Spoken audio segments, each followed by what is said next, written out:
cari-cari tahu lah ya, yang di Hongkong kan. Nah kemarin aku kan masuk juga ke Hongkong juga kan, aku gini, Mbak, aku maunya calling visa ya, aku bilang gini. Maksudnya biasanya kalau calling visa itu kita nerima job dulu, baru kita proses PT. Kalau proses PT dulu aku nggak mau. Kenapa?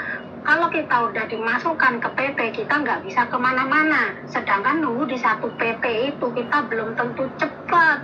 Tapi kalau kita nungguin job dulu dari dalam, mana yang cepat baru kita proses ke PT yang mana, aku bilang gitu. Kalau aku ke PT dulu, aku nggak mau.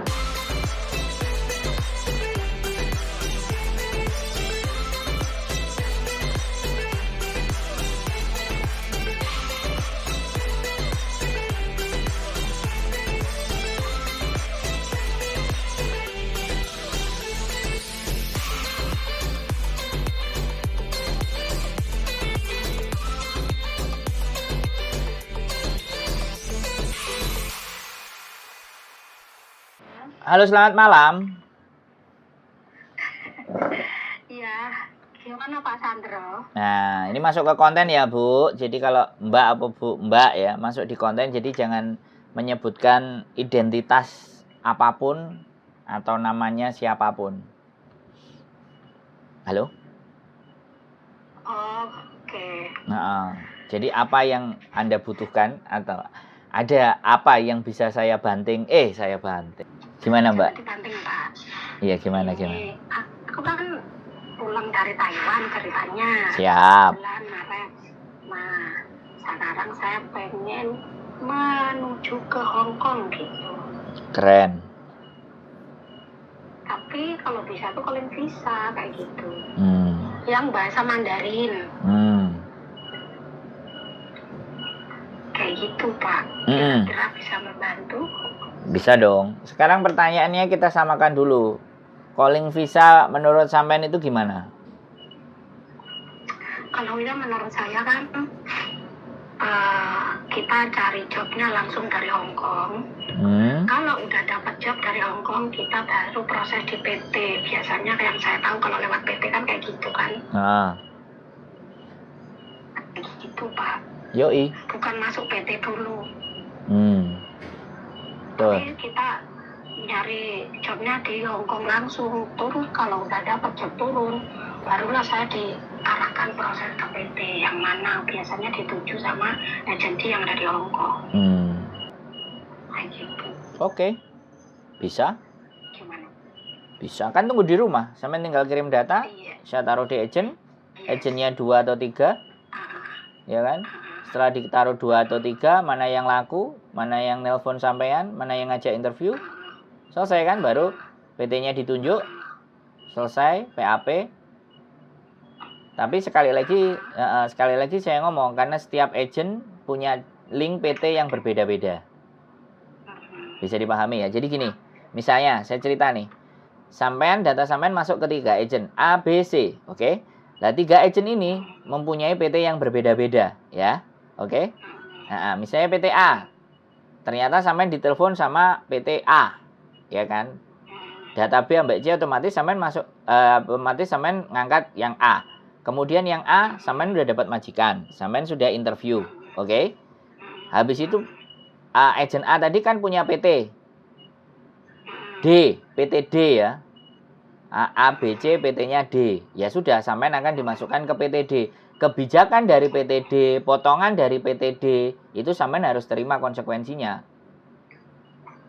Iya. Terus kan setiap PT juga beda-beda. Iya, makanya saya ngomong dari awal, ya kan? Nah, karena kalau sampean misalnya interview sama PT B atau PT C, tapi begitu sudah interview, sudah cocok dengan majikan, begitu agen B nelpon sampean ada majikan, sampean harus tolak dong. Bener nggak?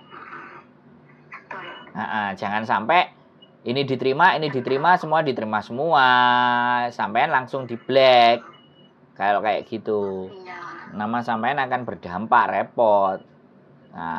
Nah, PT ada yang langsung. Ya kan harapannya, ya kan semuanya pekerjaan ya kayak gitu, Mbak. Sekarang itu prosesnya kalau X begitu. Kalau non baru ke PT. Gitu Nah ceritanya. kan soalnya kan gini, aku juga cari-cari tahu lah ya yang di Hongkong kan. Nah kemarin aku kan masuk juga ke Hongkong juga kan, aku gini, Mbak, aku maunya calling visa ya, aku bilang gini. Maksudnya biasanya kalau calling visa itu kita nerima job dulu, baru kita proses PT. Kalau proses PT dulu aku nggak mau. Kenapa? Kalau kita udah dimasukkan ke PT, kita nggak bisa kemana-mana. Sedangkan nunggu di satu PT itu kita belum tentu cepat. Tapi kalau kita nungguin job dulu dari dalam, mana yang cepat baru kita proses ke PT yang... Iya, sampean pinter, tapi semuanya sekarang juga udah begitu. Semua cari kerjanya di agent-agent. Makanya yang ditelepon agent bukan ke PT. Bisa dipahami nggak? Maksudnya gini loh Pak. Kalau misalnya dataku dimasukkan ke PT A, ya kan? Terus aku nggak mungkin mau ke PT B kan, karena kalau udah di PT A otomatis kan namaku udah masuk ke sana. Tuh. Tapi kalau kita dari agensi yang di dalam, kalau di Hongkong otomatis kan agensinya kerjasama dengan PT yang di Indonesia kan. Nah, jadi kalau kita nyari job dulu di agensi yang di dalam, kalau kita bisa 2 atau 3 agensi yang di Hong Kong. Duh, iya, sampean bener. Gini, ganti aku yang ngomong. Sampean bener, sampean wis pinter. Dan memang begitu sekarang. Dan sekarang tinggal persoalannya. Ada PT yang menahan dokumen, ada yang enggak. Gitu loh, paham nggak? Nah, makanya ya, sebentar. Saya ngomong dulu. Sampean tadi kan ngomong. Jadi PT ada yang nahan dokumen, ada yang enggak. Nah, yang kita cari itu kan yang enggak nahan dokumen. Iya, makanya sampean sebenarnya enggak ada masalah tanya ke PT. Tanya ke PT, syaratnya dokumen ditahan enggak? Oh, ditahan, ya sudah enggak jadi. Kan selesai toh? Nah, kalau sampai nyari ke agent Hongkong, ya enggak apa-apa. Lebih baik, lebih bagus. Agent A, agent B, agent C. Mana yang laku duluan, sikat. Kan gitu toh? Iya, gak salah, pinter. Makanya tak naikin di konten. Jadi ini biar teman-teman lebih cerdas. Dan saran saya juga nanti, sekali lagi kan, kalau sampai nanti interview, pesan saya, rekaman interview itu sampean harus punya. Jadi pas lagi ngobrol dengan majikan atau dengan agent pada interview ya, yang ada majikannya, itu harus usahakan sampean punya rekamannya. Terserah bagaimana caranya, HP pinjem tetangganya, pinjem pacarnya, selingkuhannya, Pak D-nya, Pak L-nya, terserah. Intinya pada saat sampean itu interview, itu harus punya bukti rekaman. Tujuannya apa? Nanti kalau sudah sampai di Hongkong ternyata jobnya berbeda, ya kan? Dari apa yang dia omongkan. Kalau cuman kontrak kan ya hanya kontrak kan bisa dimanipulasi, ya kan? Tapi kalau interview sampean punya rekaman, dulu ngomongnya apa, sekarang ngomongnya apa, kan bisa disodorin. Kamu kan pernah ngomong, ya. Jadi jangan kayak yang lain bilang aku nggak punya HP, jangan banyak alasan. Soalnya saya memberikan pesan, saran, tips ini tuh bukan buat saya, bukan buat sampean sendiri kan, buat masa depannya sampean sendiri kan. Bisa dipahami nggak? Bisa. Jadi seperti itu. Oke, tinggal kirim data, saya lempar ke beberapa agent, mana yang nyaut duluan, dia pasti ngubungi saya, langsung tak kasih nomornya sampean. Oke. Mantap kan? Gitu ceritanya. Oke. Terima kasih. Iya, ada lagi yang mau ditanyakan. Sampeyan tanya barang sing wangel ngono, Mbak. Terus aku pesen Hongkong, sekali lagi, Hongkong. Saiki iku Houmafan kalau anak-anak bahasa Kantonis ngomong. Sekarang majikan super cerewet. Super cerewet, super resek. Ya, saya ngomong dari awal, ya kan? Saya ngomong dari awal. Jadi, tapi cuman mulut. Kalau masuk ke hati kita pasti robek. Itu di mulut. Tetapi kalau majikan sudah berani menggunakan kekerasan fisik, baru kita bisa laporkan. Jadi seperti itu. Jadi kita harus tebal telinga. Telinganya harus ditebelin. Kalau perlu disumpeli karo kapuk sing wakeh. Ben nek dicelatu-celatu nggak paham. Oke? Ya nek dicelatu ya kita masuk kiri keluar kanan, yang penting kerjaan kita beres wis. Loh, iya Mbak, aku cuman ya berpesan karena barusan ada yang telepon ex Hong Kong 8 tahun. Saya diperlakukan tinggal di gudang, kejatuhan koper, makan kayak ngasih makan makanan kucing. Loh itu wis 8 tahun di Hong Kong, Mbak. Si iso sambat, dan ini wong sing gak tau nang Hong Kong. Ya kan?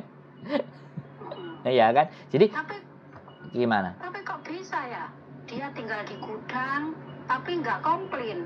Ya enggak, dia tinggal di rumah, tapi rumahnya mirip kayak gudang. Ya, dia 8 bulan ini sudah bertahan. Dia 8 bulan ini sudah bertahan. Lama-lama kok kayak ditekan dia katanya. Bayang no, itu sudah ex Hong Kong loh. Ya kan? Nah, iya. Makanya nanti ada yang bilang kayak gini, mau melawan masih potongan. Mau melawan aku butuh duit. Makanya sampean harus simpen semuanya rezekinya.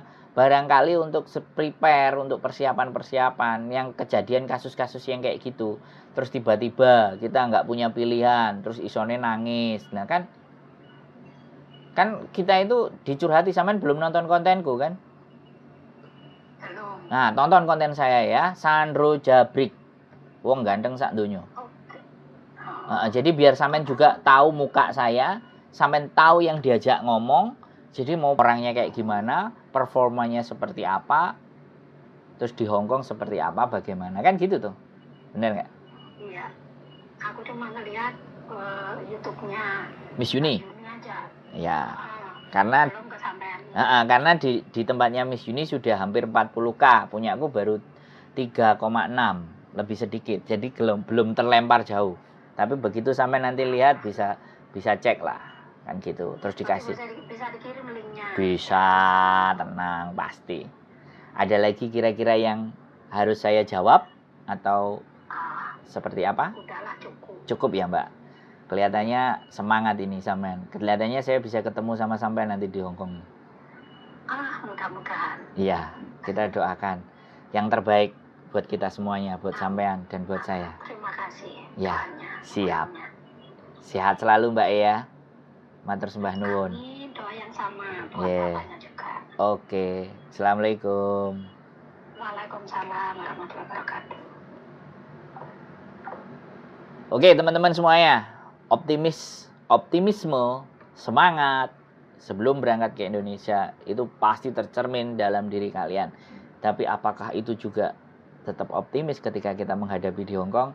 We'll see. Kita akan lihat teman-teman yang proses dari Indonesia datang ke Hong Kong dengan penuh kegembiraan, bukan penuh dengan tangisan. Sehat selalu buat kalian. Simak video saya terus.